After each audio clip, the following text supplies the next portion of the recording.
E nós seguimos, vamos a análise com o Wellington Calazans e o Issao Agostinho. O Wellington também já está aqui, já aparece na tela dos nossos telespectadores. Boa noite e bem-vindo igualmente à Hora 10.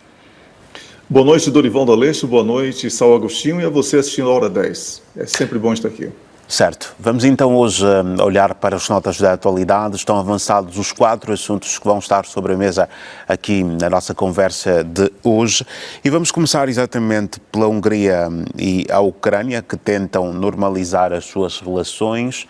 Um cenário de alguma irritação dada ao veto acabou por ser aqui criado, mas há uma tentativa de normalização destas relações e o encontro mesmo esteve hoje no centro desta tentativa de aproximação entre os dois países, algo que antecede aqui a reunião de quinta-feira que está, portanto, na agenda da União Europeia.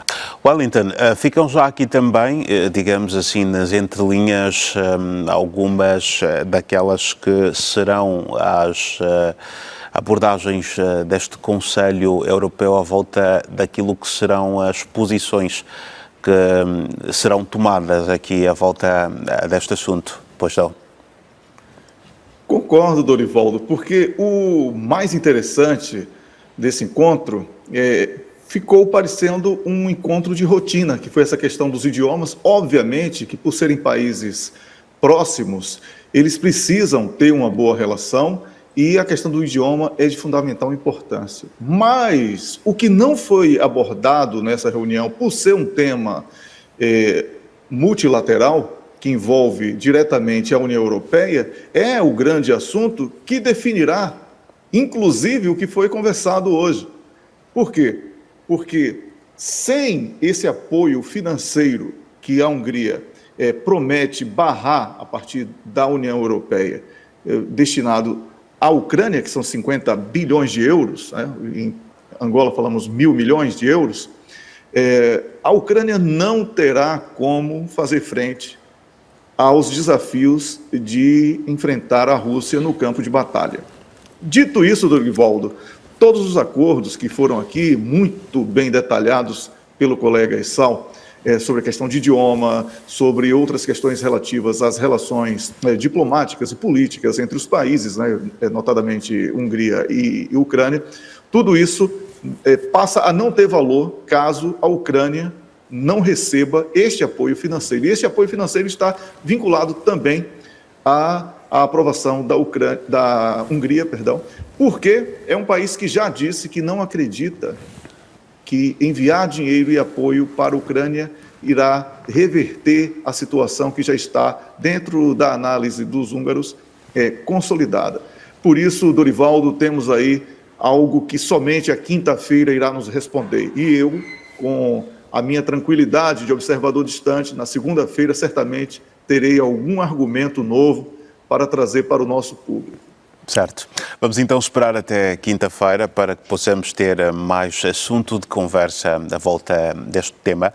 Vamos continuar com o Wellington e olhar aqui para esta suspensão à Agência das Nações Unidas, dos apoios que surgem em meio a uma acusação de Israel de que alguns funcionários da organização estariam então envolvidos nos ataques do Hamas a 7 de outubro.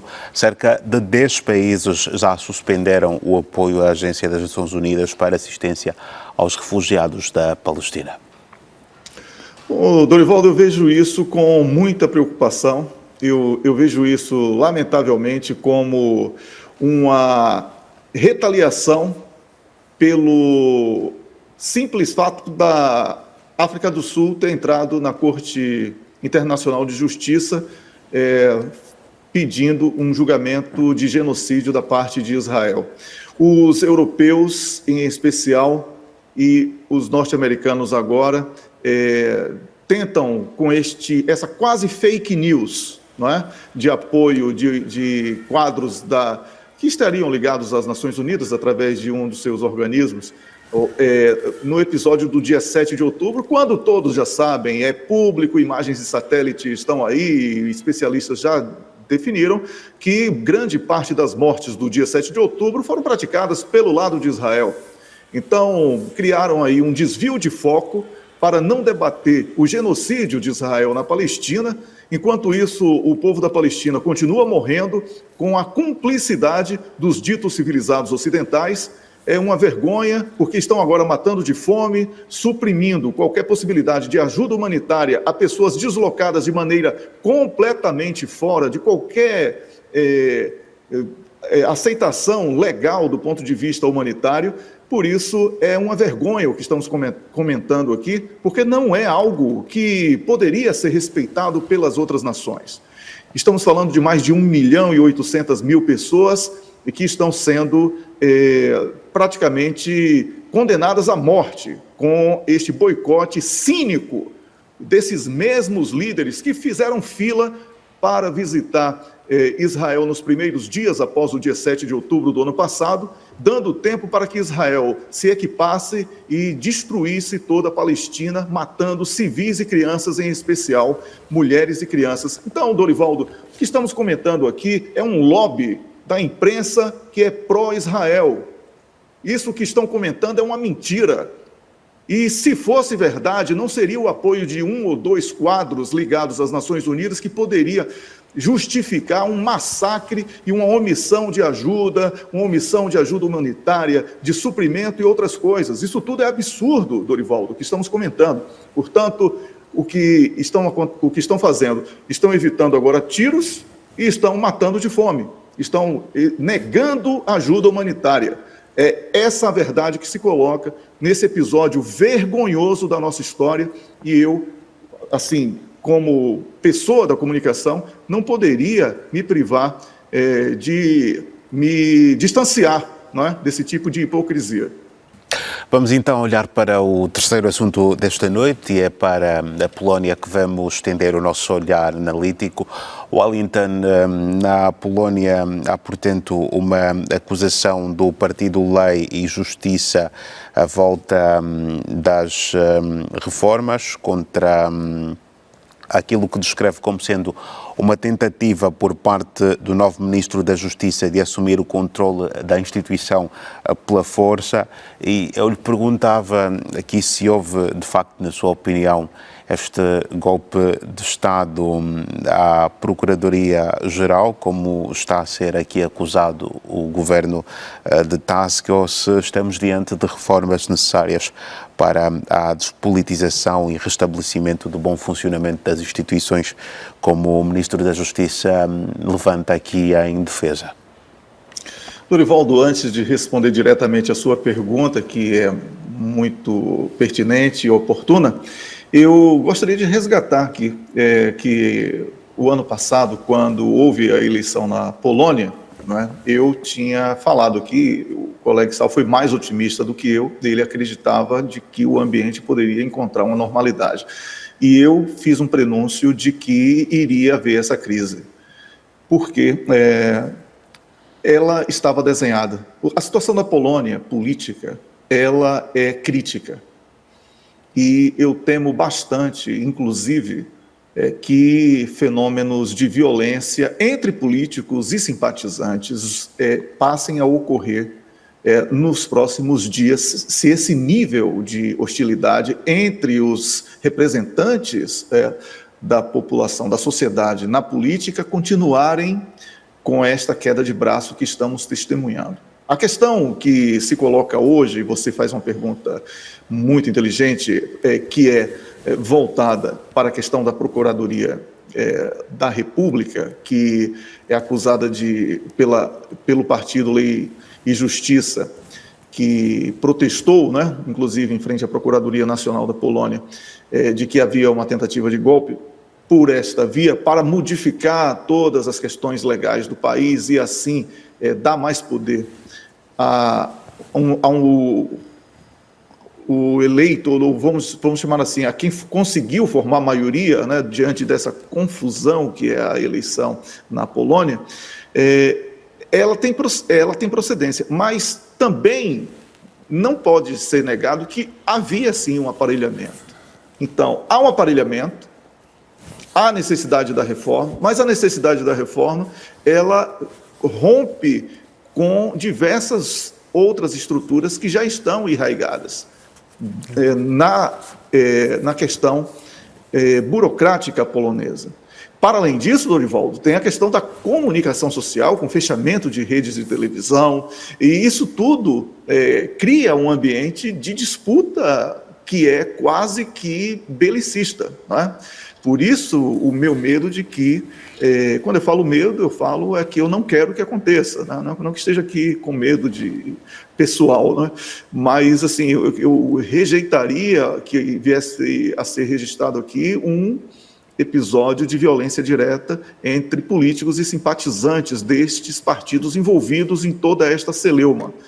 Dorivaldo, somente a sanidade e o diálogo poderão resolver esta situação na Polônia. E terá que ser uma situação resolvida entre os poloneses e não através de força externa da União Europeia, através de ameaça, através de chantagem, através de sanções, de boicote, isso e aquilo, como temos observado no modus operandi do bloco. Por isso, não vejo que a situação seja para os próximos dias. Esse problema deverá ser estendido, mas vamos torcer sempre para que algum fiapo de sanidade e compromisso com o bem comum possa prevalecer, para que tenhamos aqui melhores temas voltados à política polonesa para comentar. Do contrário, estaremos somente narrando uma progressão de problemas e de uma crise que não é de agora. Essa crise já é antiga, é anterior, inclusive, às eleições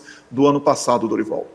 Vamos então olhar aqui para o último assunto desta noite, e é exatamente as conversações da China e dos Estados Unidos sobre as tentativas para conter a produção dos ingredientes que são usados na produção de drogas fentanil. É também um assunto que nós já começamos há algum tempo aqui a analisá-lo, quando estas conversações, digamos, tiveram início, ou o lançamento desta cooperação, pelo menos neste domínio, mas olhando para o retomar das conversações, vamos começar pelo Wellington. O que é que nós podemos aqui atribuir de positivo, em adicional ao que já falamos aqui da última vez? Bem, de positivo, o combate às drogas é sempre algo muito positivo e que nós precisamos falar que é uma questão de sabedoria humana, não é? Especialmente quando os casos de mortes são tão grandes como temos recebido aí os relatórios sobre o que tem acontecido com o consumo do fentanil, em especial nos Estados Unidos da América.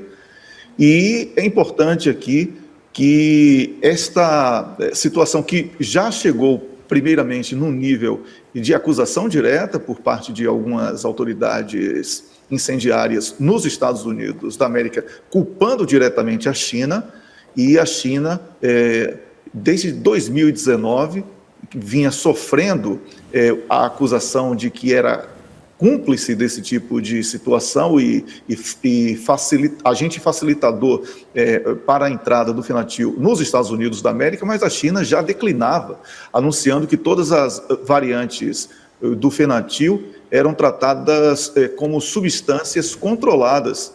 E também devemos aqui resgatar, Dorivaldo, e certamente o colega Issao Agostinho, que vai comentar depois de mim sobre o mesmo tema, irá recordar que esse episódio remete à Primeira e à Segunda Guerras do Ópio das décadas de 1840 e 1850, entre Grã-Bretanha e China, não é? E agora temos, com esse episódio do fentanil, também uma disputa comercial em que as drogas elas são colocadas como um fator de desequilíbrio social de uma das partes. Não é? Nesse caso, onde os Estados Unidos da América sofrem com o desequilíbrio comercial com a China e com as importações de fentanil chinês. Então, é algo que realmente merece a atenção de todos nós, porque é uma droga de impacto danoso, não é? É altamente viciante. É preocupante que esse tipo de droga esteja sendo comercializado. É preciso que os beneficiários direto da comercialização e tráfico desse tipo de droga, eles sejam punidos exemplarmente, Dorivaldo, para que iniba que outros atores possam ver neste negócio algo lucrativo e seguro. Portanto, é um esforço que está no debate entre duas potências, como Estados Unidos da América e China, mas que deve ter a atenção de todo o planeta, porque é uma droga realmente muito poderosa e que causa mortes em muito pouco tempo, altamente viciante e que tem, quando a pessoa consegue sair dela, sofre sequelas muito grandes. Então, Dorivaldo, vamos torcer para que o entendimento seja encontrado e rapidamente. Issao Agostinho, Wellington Calazans, muito obrigado por mais uma presença aqui no Hora 10. Boa noite aos dois. Issao, até amanhã. Wellington, até a próxima segunda-feira. Um forte abraço e estamos juntos, seguramente.